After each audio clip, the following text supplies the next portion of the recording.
Kumusta mga kaibigan? Narito po muli ako at magbabahagi ng panibagong kwento. Noong 3102 BC ang digmaan sa wakas ay natapos na, ang bukid ay natatakpan ng mga bangkay ng mga sundalo. Isang mandirigma na kilala bilang Ashwathama, nang ipon ng lahat ng kapangyarihan at ipinutok ito sa prinsesa Panginoong Krishna at pinagalitan siya para sa kanyang mga aksyon, kaya sinubukan siyang salakayin ni Ashwathama.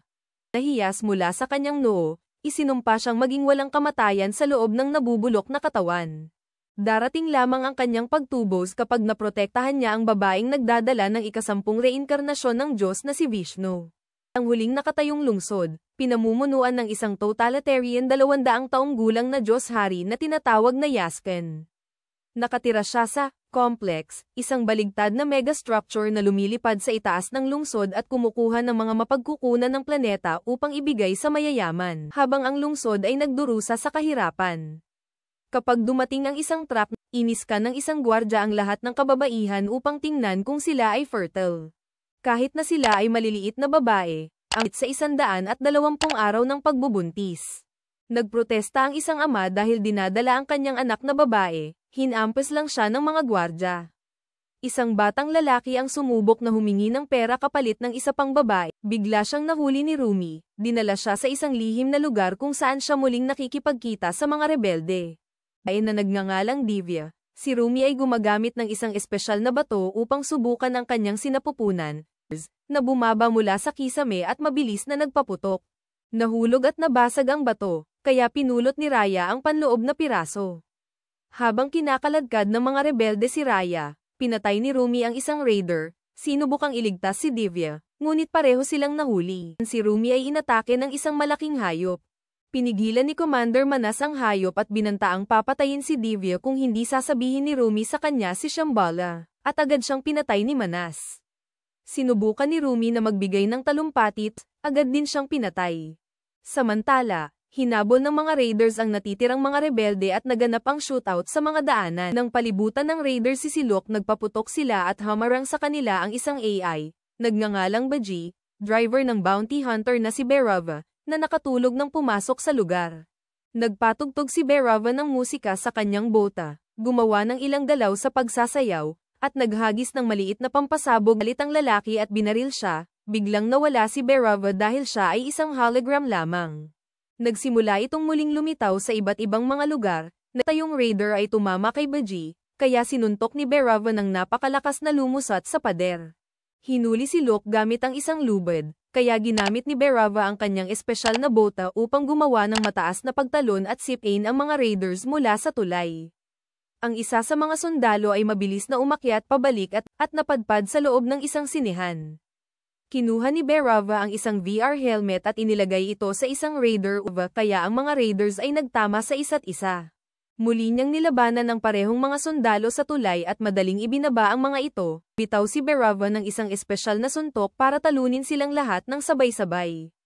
Dalawang lalaki ang humawak sa kanya habang siya ay nahuhulog, tinanong ni Bhairava ang pinuno ng grupo para sa kanyang pagbabayad, napansin ang isang banal na simbolo na nakasabit sa kanyang sinturon. Samantala sa complex, ang mga nahuling kababaihan ay dumaan sa nakakainip na gawain, kumain para malusog at fites. Dumating si Manas upang obserbahan ang insemination. Paliwanag ng lead scientist na si Yuri na wala sa kanila ang nakaligtas sa unang ilang buwan, kaya inutusan siya ni Manas na kunin ang serum ngayon kahit masyadong maaga pa. Agad siyang namatay. Ang kanyang katawan ay itinapon sa incinerator, habang kinukuha ni Yuri ang bote na may serum. Sumama kay Manas upang makita ang hari. Kinokontrol ni Bani ang isang malaking estatwa na nagdala sa kanila royal chamber. Nalaglag siya, ngunit hindi nagtagal ay bumangon ulit, at ibinalita na may lason ang serum. Agad niyang hinawakan si Yuri, na naglabas ng kutsilyo at sinaksak ang hari sa dibdib. Inatak kay Yuri ang kanyang mga luha, agad naman siyang namatay. Pagkatapos ay inutusan ni Yasken sina Bani at Manas na maghanap ng isang babae. Nanginginig pa rin ang dalagang si Sumethi matapos makitang namatay ang babaeng iyon. Sinusuri niya ang sarili niyang tiyan, nakita siya ng isa pang katulong na tinatawag na LYL, at gustong sabihin sa mga siyentipiko. Ang mga siyentipiko nag-announce na lahat ng maids ay susubok ulit. Si LYL naman ay nagpadala ng guard para kunin si Sumethi. Nang malaman ni Manas ang tungkol sa maagang pagbubuntis, ginamit niya ang perang ibinayad sa kanya para makabili ng totoong itlog, hiniling sa kanya ni Luke na sumali sa kanyang koponan, ngunit tumanggi siya dahil niya ang kwento kung paano siya naging ulila sa digmaan, at inampon ng isang sundalo, na nagturo sa kanya kung paano lumaban, sumugal, piloto, at ayusin ang mga makina. Isang araw sinubukan ng lalaki na ibenta ang isang batang Berava sa complex, ngunit pinagtaksilan muna siya. Gambala sila ni Roxy, na mabilis na pinatumba ang mga lalaki, bago humingi din ng pera sa kanya. Sinundan siya ni Berava upang sumumpa na mahal niya siya, at kahit na hindi naniniwala si Roxy sa kanya, pumayag siyang dalhin siya sa complex. Pang-irehistro si Berava bilang isang bisita sa loob ng 60 minuto.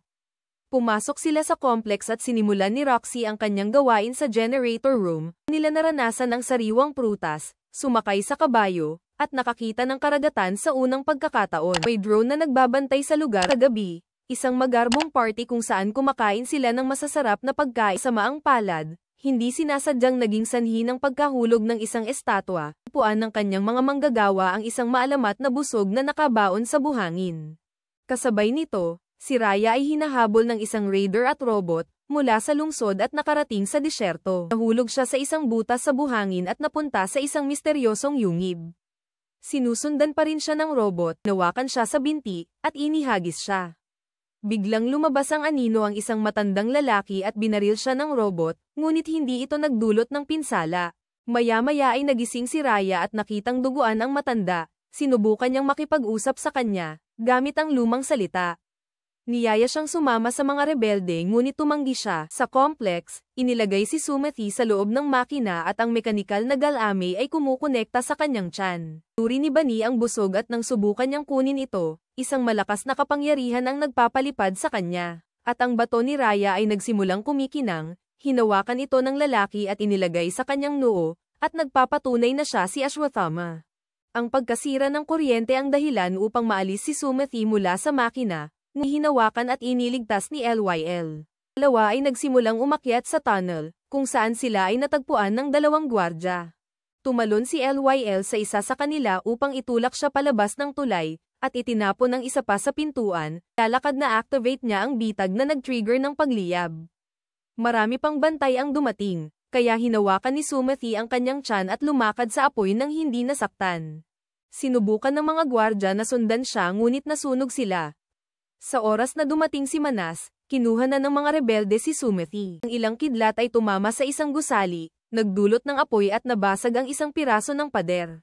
Nasalo ito ni Berava bago nito durugin ang mga tao. Pinuntahan ni Manas si Bani, ipinakita sa kanya ang maalamat na busog, sinubukan ng isang makina na kunin ito, agad itong nasira ng nagising si Sumethy sa loob ng sasakyan ng mga rebelde at nalaman niyang dinadala siya sa Shambhala. Biglang hinarang ng raiders ang sasakyan, kaya nagkunwari silang nangangalakal. Iginiit ng isang gwardya na tingnan ang likod, at sa una ay inisip niyang walang laman ito, ngunit ito pala ay isang hologram. Isang mensahe ang natanggap nila, kailangan nilang umalis ng mabilis. Kaya ang rebeldeng si Kira ay naglabas ng isang hoverbike, at sumakay dito upang lumitaw sa likod ng sasakyan ng kaaway. Naghulog siya ng maliit na bomba at tumalon palayo bago ito sumabog. Sa kasamaang palad, mas maraming raiders ang lumitaw at hinabol sila, ngunit nabangga siya at nawasak ang kanyang hoverbike. Nagawa ng isang raider na tumalon sa loob ng sasakyan at pinaalis si Ajo, ngunit bago niya masaktan si Sumethy, tumalon si Kira para labanan ang lalaki. Ang raider ay gumagamit ng lubid upang matali sa binti ni Kira, at sinubukan din itong hilahin palabas.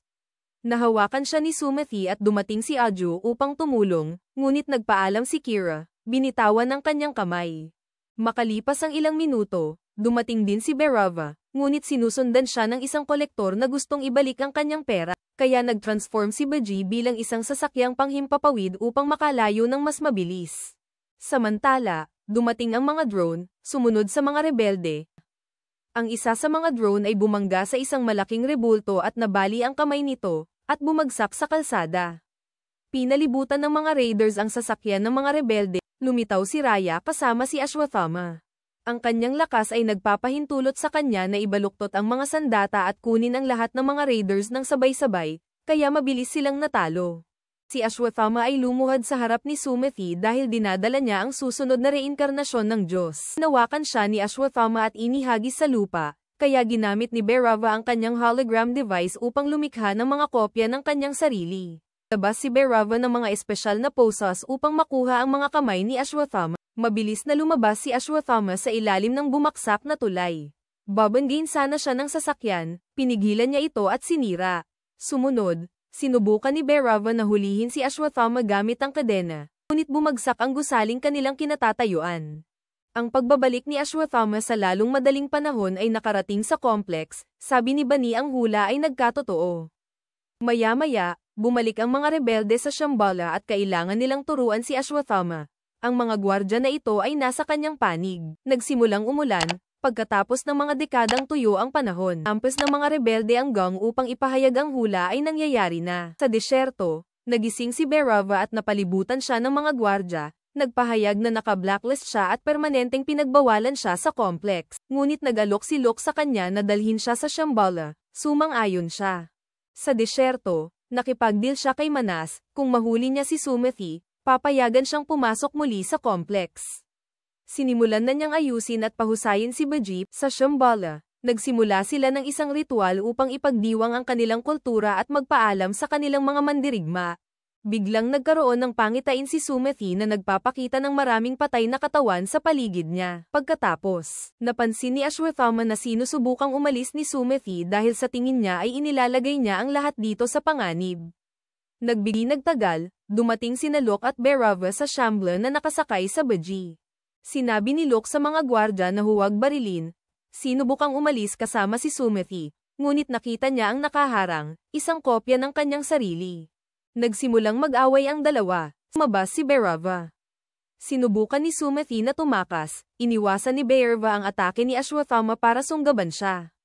Mabilis na inatake ni Ashwathama si Bhairava, gayunpaman mabilis siyang nakaiwas, salamat sa kanyang hover boots. Nang mahuli siya ni Ashwathama, itinapon sa lupa at sinira ang bota, lumitaw si Baji na may bukas na apoy. Pagdating ng mga gwardya upang tulungan si Ashwathama, tumalon si Bhairava kay Ashwathama gamit ang kanyang malalaking metal na kamao, itinapon si Ashwathama. Sinalakay ng mga sundalo ni Manas ang Shambhala, kung saan nagtitipon ang mga rebeldeng gwardya dala ang kanilang mga sandata.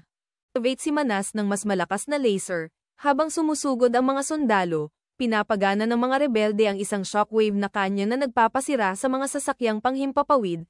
Nagsimula ang labanan sa pagitan ng dalawang hukbo, ngunit malinaw na ang mga rebelde ay may mga hoverbike at kalasag na nagbibigay sa kanila ng kalamangan. At binaril ni Bhairava ang kanyang flamethrower. Gayunpaman, gumamit si Ashwathama ng malaking takip ng manhole bilang isang kalasag hanggang sa mamatay ang apoy. Tumalon si Ashwathama sa ibabaw ni Baji, kaya ginamit ni Bhairava ang mga mekanikal na braso para itapon siya.